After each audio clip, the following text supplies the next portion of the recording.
we have come here to such a beautiful surrounding. The nature is all watching us. The Mother Earth has created such beautiful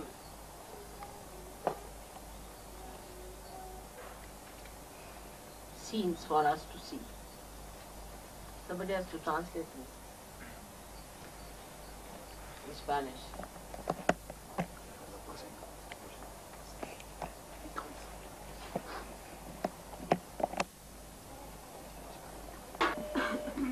Where I was born in Chindwara, that also has the same kind of surroundings. Now, of course, they have cleared out a lot of places, but still if you go a little further, about say 20 miles, then you find the same kind of big jungles. They are full of tigers, leopards, all kinds of wild animals. And the goddess is called, in India, as the goddess of the mountains. It's called as Pahadon Wali, meaning the belonging to the mountains. And she resides on the mountain. As you must have seen that H.H.Shri is also placed on a mountain in Nasik. Near Nasik you have been one. She represents the Adi-Shakti.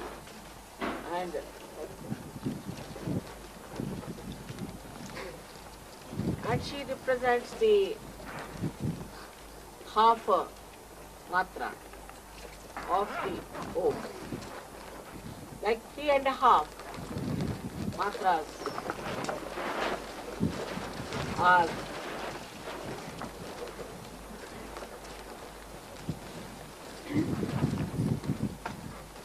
there in the Om word, meaning the half moon, half circle. Matra means the half circle. So as you know, there are Mahakali, Mahasaraswati, Mahalakshmi, 3 powers. And above them is the Adi-Shakti. So she is 3.5 coil. And the last half coil is on the top of all these, representing the highest. So this half matra, Adi-Shakti, is the one has got representation in the Saptashringi with the 7 Shringa means the Shikaras. 7 Shikaras means the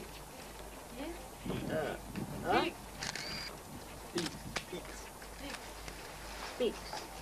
7 peaks. 7 peaks. That is, you have to pass through 7 hills to reach the last, 7th one. So it represents the 6 chakras, and the 7th one is that of the Saptashringi, means the Adi-Shakti. So in the nature also, it is very clearly expressed, the advent of the Adi-Shakti. One may say that why it is in India that we have got all these 3.5 goddesses. Why such partiality of God? But it had to be somewhere. And wherever you put it, it would have been something, a partiality. But somehow the Indian climate is such that people don't have to worry about the nature so much. You can live in the jungles for 12 months, no snow, no problem of cold, and heat also you can avoid in a jungle. So it's very balanced. So the problem of fighting the nature is not arise. Because people had to fight the nature, they became extroverts, more right-sided. So the ego developed. And this is the reason that though in India we have all these great manifestations by the Mother Earth of 3.5 Shaktis, people are not egoistical about it. But in the West, you see, people get very egoist about anything that they have.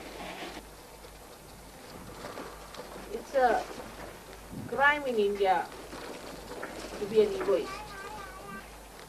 If somebody says too much I, then it's regarded as sin. So the situation is different there. When people come to worship those goddesses, these 3.5 goddesses as they call them, then the Indians feel very happy about it. They adore. Like when you people sing the Indian music, they adore you. They think it's very remarkable. But if the Indians sing the Western music, then the Western people start finding faults with it. Not the sahajayogis, but otherwise. But this kind of temperament is necessary for sahajayoga. That we appreciate others, not to criticize others. If you are criticizing, then you cannot imbibe any good qualities in you.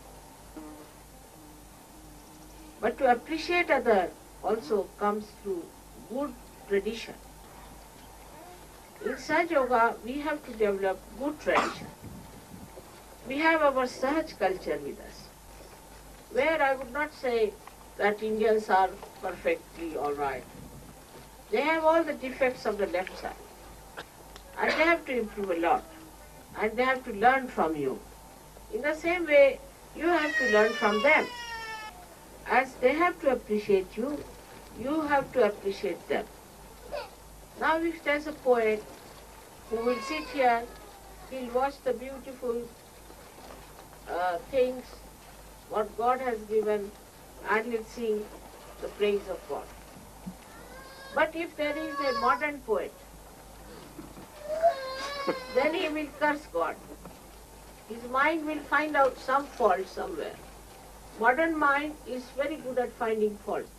So the sensitivity to appreciation is very dull. On the whole, the sensitivity is less for joy. If the sensitivity is low for joy, then they have to take injections to feel the joy. So they have to use the music, which is very jarring. Should be absolutely shaking the nerves. And otherwise, they are very sensitive to noise. It's difficult to deal with this modern mind because it cannot imbibe the beauty of joy within itself. While the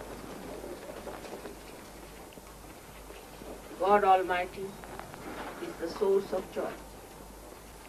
When you see this beautiful nature and the sun playing around with it, you just become thoughtless. And you just get lost into the eternity. But in the modern times, philosophy has taken place by economics. So we want to see what is the economic value of everything. In that then we try to develop it in such a way that it is appealing more to the economic value. And that is why the modern man cannot see the beauty which is beyond economics. He runs from places to places thinking that it has more economic value, but that value cannot give you joy. up to the point that when it comes to art, also people make it an economic value. They will buy a painting because it can be resold. They'll put a money in a jewelry which can be resold. The whole thing you can see so clearly that even the gold and silver has got a brand.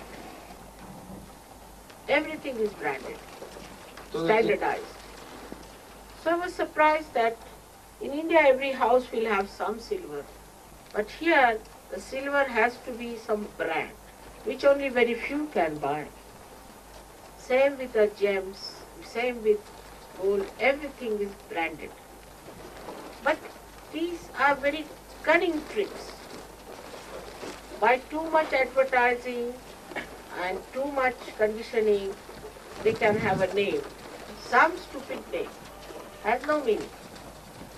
And then they can sell it under that name, whatever they want. Like that, we have many names in the West. Like when we came to London, we thought of buying some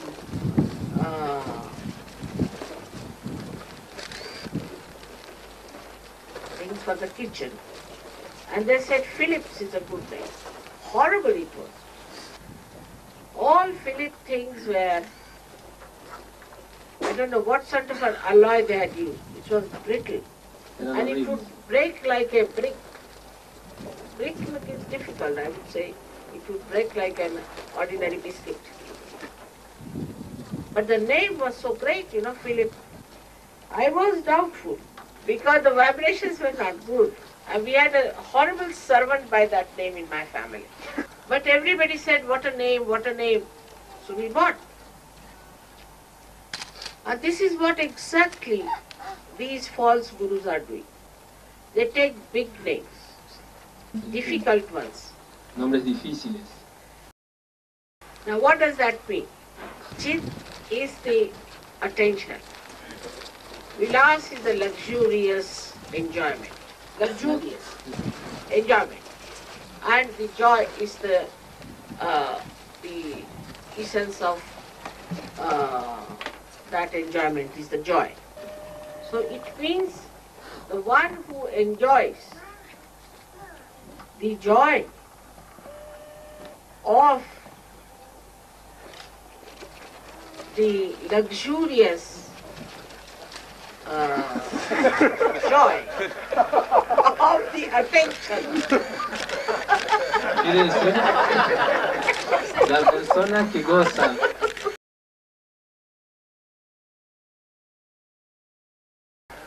Now for a Western mind, oh God, what a great name. They don't also see the face, which is like a mouse, thin like a beanstalk and stinking like a pig. To them he is the Guru. And the another name I heard was Guru Mai, the mother who is the Guru. Now this woman, if you see her, she looks like any street woman of India, who has cut her hair like a Western woman with very small hair, Once Indian Sahajayogi told me that in America everything is upside down. If you want to make out a woman from a man, it's very easy. The one who has a long hair and a plait sometimes is a man. And the one who has the crew cut is the woman. So this Guru Mai is without any hair, without any beard or mustaches. And she uses all slangs and funny abuses of American language. But people are very impressed by her. That is what it is. They have picked on this point, that brand it. Like Siddha Yoga, big name. So, if you see the faces of the Siddhas, they look like dead people. So, this kind of branding has really deceived the seekers in the West. Have deceived.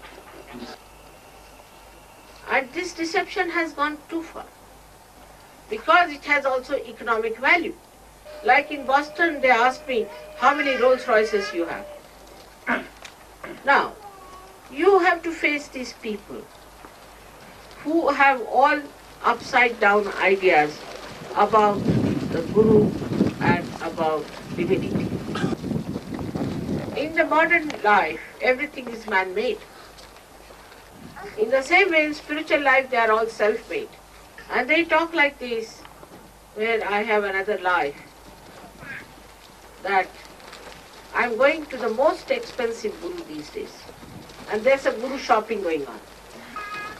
So, the whole thing is to be seen properly, witnessed, as sahajayogis. So one has to say that reality is not economic activity. Economic activity is a human endeavor. Say for example, there's a stone here and it has no economic value. But if some human being takes it to the city and puts a brand on it, then it has an economic value.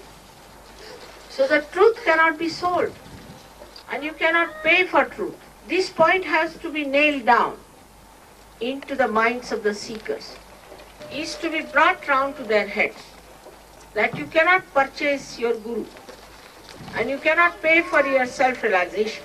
It's not that low and also not man-made, not through man's effort, but is spontaneous and living process of God's love. I think some of you should write articles of this line, without mentioning Sahaja Yoga, if you want. Sahaja Yoga is the other way now. For example, I have my own name, which I carry. And the first name, Shri Mataji, is given to me by people in India. The second thing about Sahaja Yoga is that it has to work out. It is the becoming. Here the Guru does not run after the disciples. Because somebody is rich or somebody is very powerful, there is no special attention to such a person. On the contrary, if you do not have that state, and you cannot reach a particular state of understanding of Sahaja Yoga, you are asked to quit. Some people complain to me, Mother, see, why am I thrown out of Sahaja Yoga? After all, I have done so much for Sahaja Yoga, I have done so much for the work of Sahaja Yoga. Now this instrument is doing some work. Este instrumento, por ejemplo, ahora está funcionando, está haciendo un trabajo. Because if I don't speak through it, it is useless. But supposing it starts thinking that I am doing the work, then you throw it out of circle. It will go out of order. So the proper understanding of Sahajayogis is that we are instruments of the divine, and that we have to keep ourselves properly tuned for the good work. We should get our machine cleaned out, properly maintained and respected, so that the work of God can flourish through us. And it's very easy. You have to just meditate every day sincerely and understandingly, not mechanically. You have no idea how much knowledge you have got. Yesterday, those people who came to me from Siddha Yoga told me that they had to pay a lot for this mantra, Om Namah Shivaya. Om Namah Shivaya. And this mantra was told to them in secret, you see, very great secret, individually. And they had to pay quite a lot of money to begin with. And they had to pass through 7 people. And at every step, there were boxes kept, see, for receiving money. Then this horrible Chidvilasanand was sitting somewhere in the dark, because his face is horrid. and this lady looks like a man. So, So in the darkness, they just tell them in the ears this great mantra. Now you all sahajogis know what does this mean. You have tremendous knowledge about the Kundalini, which nobody had. You can raise the Kundalini with your fingertips. You can give a bandhan to the sun, to the moon, to everyone around. You can stop the time. You can stop the rain. You can start the rain. You control so many things. Only one important thing is to get rid of your backdated ideas and your egos and conditionings through meditation. That's all. There was a fisherman who was an ordinary fisherman. He got his realization. But he was aware of his powers. And he had to go to another island for Sahajayoga work. And he went to the shore and he found a big storm ahead. He looked at the storm and said, now, you don't misbehave. I'm going for my mother's work. Now, will you behave yourself till I come back? So all the clouds disappeared. Went to that village, did the work of Sahajayoga and came back. And when he went home and was sleeping, then it started raining. It's very dark. So today I have to tell you that you have to be aware of it. You have to be aware of your powers. You have to be aware of my powers. They are unlimited. So I can't say you can be aware of all the powers, can know that. It's not easy. But whatever you know about me, you should be aware of it. There are so many ways by which you can know about me. That my photographs appeared in the sky, that you saw all the deities sitting around me in a photograph, that you all had light on your heads, is a certificate that you are realized souls. Despite whatever problems you had on your Kundalini, still you are realized souls. Only thing you have to do is now, is to keep yourself clean. Look at that child going there.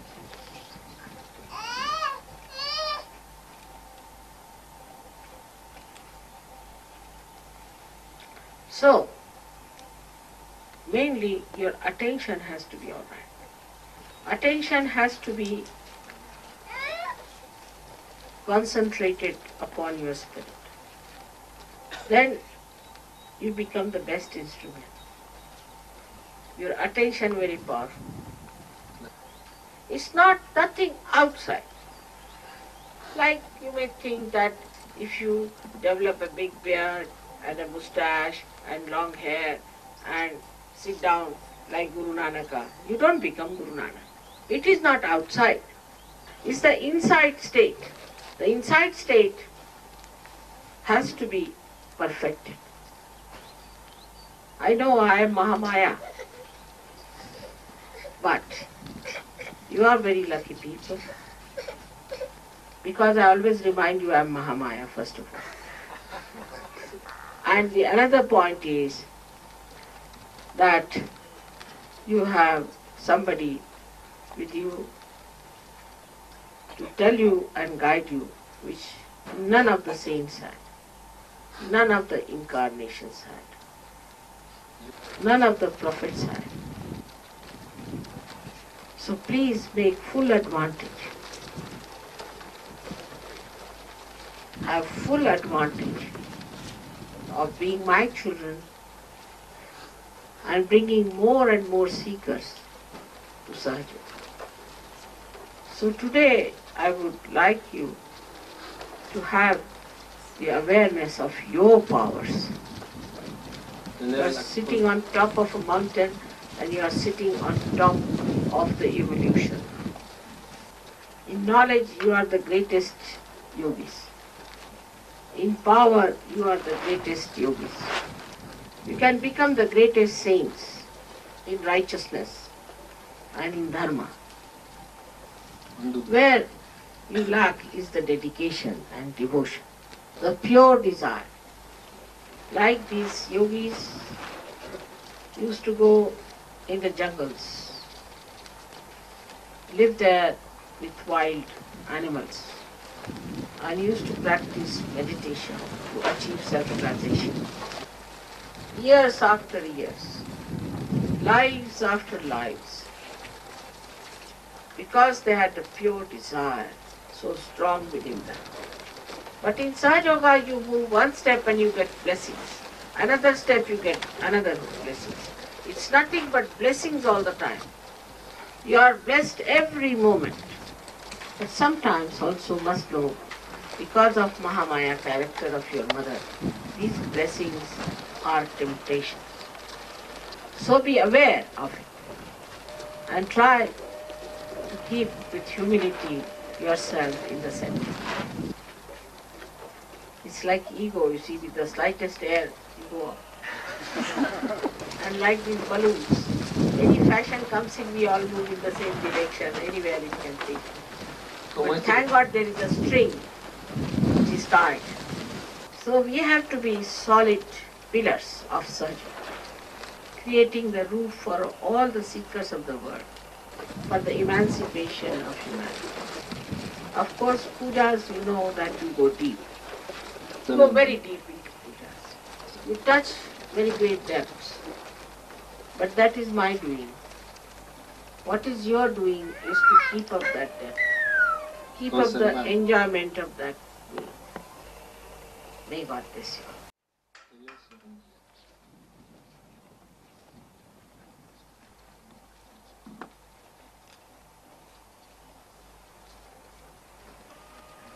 Now we have music and also some people from